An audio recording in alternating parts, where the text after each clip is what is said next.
Hi, Lisa Broyles with Way to Health MD, and I wanted to briefly discuss the current measles outbreak in New Mexico and Texas.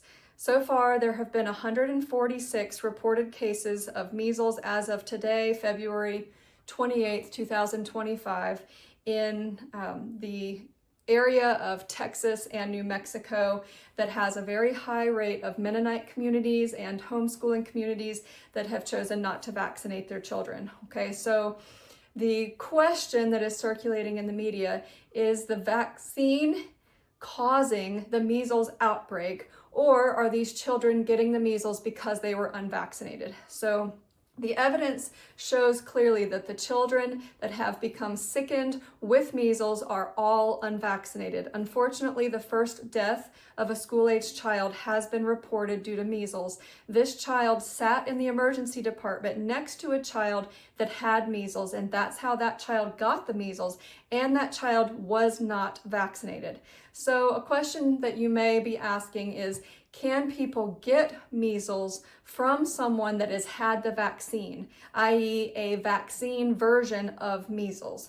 The answer so far is no in all of the studies we've looked at.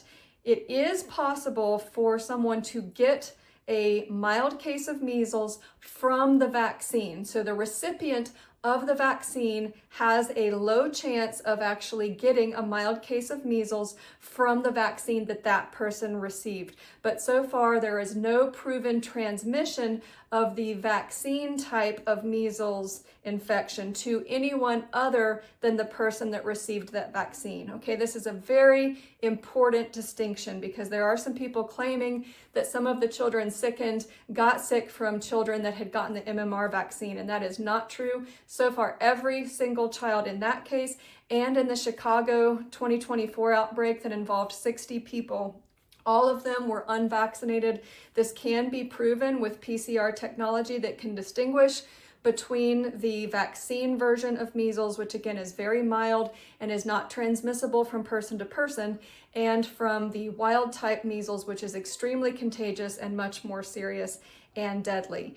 I will say that no one in an urgent care or an ER can tell you which form of measles that you have, because this PCR type of testing has to be sent off to a state lab, and these results take days, if not a week, to come back. So yes, it can be done, but it can't be done quickly or locally, okay?